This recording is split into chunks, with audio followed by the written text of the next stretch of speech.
భగత్ సింగ్ సమాధుల కాడికి పోయి ప్రమాణాలు తీసుకున్న వాళ్ళు మేమంతా ఏదో ఉట్టిగా ఇప్పుడు ఏదో మీరు సడన్ గా మాట వచ్చింది కాబట్టి మేము చెప్తున్నాం. ఓకే, మేము వాళ్ళ అసొంటోళ్ళ వారసులం. ఇటువంటి వాళ్ళ దగ్గర పోయి వాళ్ళ దగ్గర పోయి వాళ్ళ తర్వాత కాడికి చాపూసి చేసుకుంటా చిన్న చిన్న ఎమ్మెల్యేలకు ఎంపీలకు బానిసత్వం అయి కూర్చున్న వాళ్ళం కాదు మేము. We are real fighters of Telangana. బరాబర్ కొట్లాడతాం, బరాబర్ కొట్లాడతాం. ప్రాణమేందండి, ప్రాణం చిన్నది ఇట్లా చిట్కే బొచ్చడ మంది పోయినరు వాళ్ళ వారసులం. We're ready to go. గదరన్నా తిరగలేదా? వెళ్ళాను గుర్తు చేసుకుంటలేమా? చేసిన ఆ ప్రభుత్వాలలో ఉన్నోళ్ళు ఇవాళ వచ్చి రాజ్యాలు వెళ్తున్నారు, ఎమ్మెల్యేలైన మంత్రులైన. అసలు తెలంగాణ సమాజం మనం సిగ్గుపడాలి.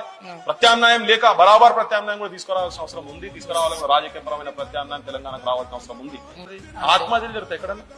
సెల్ఫ్ ఇమోలేషన్ ఎక్కడ ప్రపంచంలో ఎక్కడ జరుగుతుందా? తిక్కలేసి పిచ్చిలేసి ఎవడన్నా షూట్ చేసుకుంటాడు కావచ్చు, కానీ నాకు అన్నం లేదు, నా చదువు తగ్గట్టు గౌరవం లేదు, నాకు నౌకరీ ఇండ్రి, నాకు పని ఇండ్రి అని అడిగేటోడు కూడా సచ్చే సిచ్యువేషన్ తెలంగాణ గడ్డ మీద ఉంది. ఈ పరిస్థితులు మాట్లాడే వరకు మారే వరకు మా స్ట్రగుల్ ఉంటుంది, మా ఫైట్ ఉంటుంది. ఎవరికి చాపూసి చేసేది లేదు, ఎవరికి గులాం